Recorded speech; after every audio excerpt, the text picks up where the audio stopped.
what is the role of the city attorney's office in providing legal assistance to the neighborhood councils?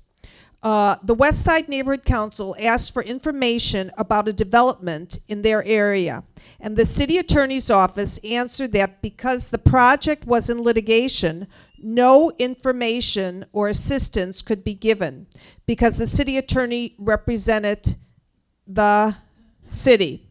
We thought neighborhood councils were part of the city. What would you do? And you have 30 seconds. Oh, who's first? Noel, you go first. Fabulous question. Number one, the city attorney's office, I would not give that advice. Number two, I want to empower the neighborhood councils by giving written advice in response to questions that the neighborhood councils raise, and I want those opinions on record on the internet and available for all neighborhood councils. So as far as, and in terms of any specific land use issue, I think it's important that the neighborhood councils have the benefit of independent planners as well. And I would advocate, by the way, for a city attorney to be a certain percentage, maybe time is up. All right, sorry. To be continued. Okay, but did everybody answer? No, I just answered and then the other three. Okay, so Nutch, you go next.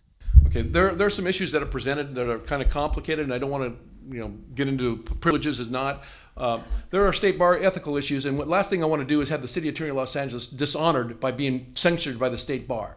So what we need to do is go into the city council first and amend our ability to communicate with the neighborhood councils. We need to be able to share information. No more secret deals. I will go in on cases that are controversial and high profile because there's a need to know. I will ask the city council to waive the attorney-client privilege to the extent that they can share that material with the city neighborhood coalitions. I think it's important. I also intend to expand the neighborhood prosecutor to become not only the neighborhood prosecutor, neighborhood city attorney, and work on CEQA issues for the neighborhood council.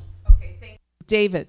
Thank you. Okay, it raises a very interesting problem that often faces us as prosecutors. We can't give legal advice other than in the prosecution of a case.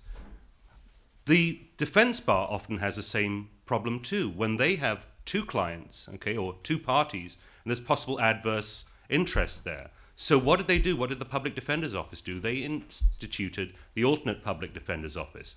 And maybe if we have two similarly situated groups, such as the city of LA and neighborhood councils, and they're both part of the city, we need an alternate representative for the neighborhood councils. I would explore those possibilities to make sure they're properly represented. But it seems to me we should all be on the same page. There shouldn't be a need for conflict. Michael.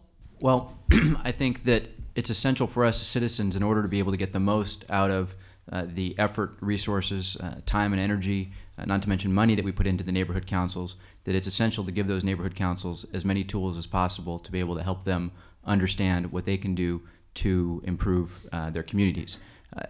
Part of that, I believe, is giving them legal resources, and I would agree with David that I think we need to explore the idea of creating an independent section of the city attorney's office that can provide advice to a neighborhood council so that they can fulfill their duties.